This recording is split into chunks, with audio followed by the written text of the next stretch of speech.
Hello everybody, StarCraft here, and I'm going to be showing you my second ever Butcher Inferno kill with a solo Barbarian. Let me go over my skill set real fast. As you can see, I have 5 stacks of Nephilim Valor, so the build I'm using is good for destroying rare packs, which is mainly AoE, and also the Butcher. It's a pretty well balanced build. Here we go.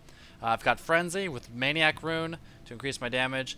My secondary is Seismic Slam with the increased knockback and damage. Knockback is extremely important when fighting rare packs, especially the Barbarian. This is going to be pretty much useless against the Butcher, but it's just something I have to stack up my Nephilim Valor. Revenge with Provocation. It's too good, Provocation Rune, and you heal, and it's just way too much damage. Just an amazing spell. You have to have that. Ground Stop might not be ideal against the Butcher either, but I use that for, of course, the packs. I have the increased Fury Gain. Other spells would be good as well, but I chose the Fury Gain.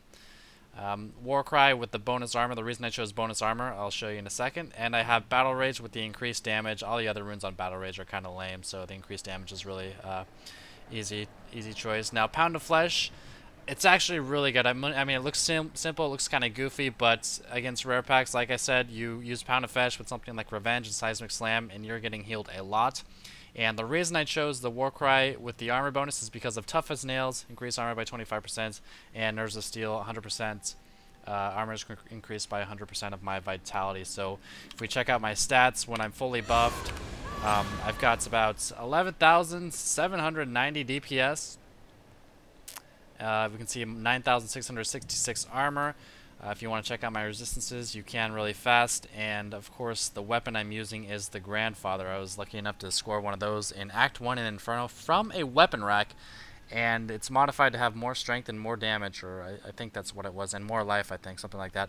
But it's pretty amazing. The only downside is, I mean, I know this weapon looks just fucking amazing, and it is, but I think two-handed weapons for barbs is just really bad, especially with Frenzy. But here we go. I'm going to attempt the Butcher now. You've got my skill set. Like I said, I'd rather not have Seismic Slam and Ground Stop, maybe replace them with something else. But, oh well. Here we go. My minion is the Enchantress. Here is the Butcher. I'm just going to go ahead and skip this. You guys can watch the cinematics or whatever on other videos.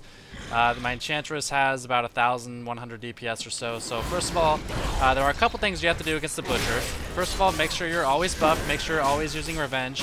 And there are 3 mechanics you have to dodge. The fire on the ground that you see there, the charge that he uses immediately after his fire jet, and also his big cleave right there. He telegraphs that cleave by bouncing on the ground. Other than that, it's a pretty simple fight as long as you have the gear, which, as you can see, I kind of do. I'm doing pretty well.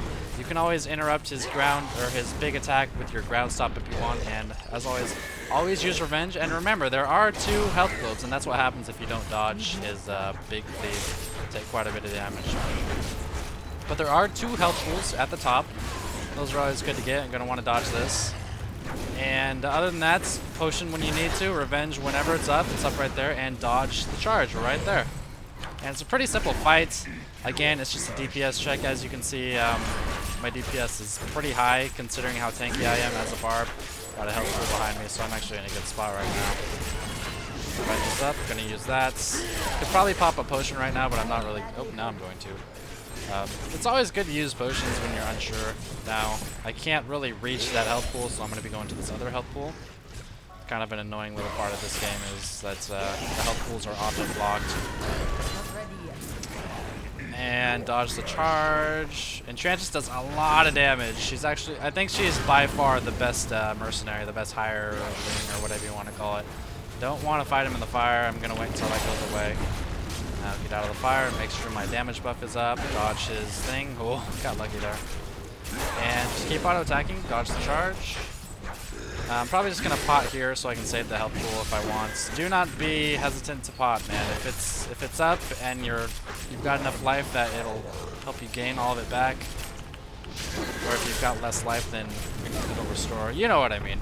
Then go ahead and pot, and you will be seeing a Barbarian Butcher kill with 5 stacks of Valor. Now, it's easy to spec yourself to just completely destroy bosses, but it's not easy to spec yourself, and so that you have 5 stacks when you do it, dodging the cleaver once again, and the Butcher is about to go down. One more charge, and I'm just going to jump into the fire and kill. And there you have it. Drops a shit ton of loot. When you have 5 stacks, he is going to drop a ton of loot, as you can see here. Wow, 1, 2, 3, 4, 5, 6, 7, 8 blues and 3 yellows. Now, bosses generally aren't the best for loot, but in this case, wow, I am happy with that. Now, let me pick up the yellows. I always hate it when people do these types of videos and they pick up and they kill the boss and they don't show you any of the loot. So, we've got a rare one-handed axe here. Wow, that's actually very good. That could be an amazing caster weapon. That'll probably go for a lot on the auction house. It's not something I need. That's actually a really good roll. Tons of vitality, tons of intellect. Might give that to a friend of mine. Sword, not very good. Strength, vitality. The DPS is too low though. And a bow, one-handed. Whoa, very nice as well. Each hit adding life and the dexterity, as well as 421 DPS. Might give that to Zai as he hits 59, so that's a really good crossbow. Hope you guys enjoyed this. I haven't seen any other Hell Butcher kills with 5 stacks on Inferno. I haven't really checked though, so let me know what kind of D3 videos you guys want in the future, but that's going to be it. Thanks for watching. Oh, wait. And here are the 4 passives that I'm using for my Enchantress. Okay, that's it. See ya.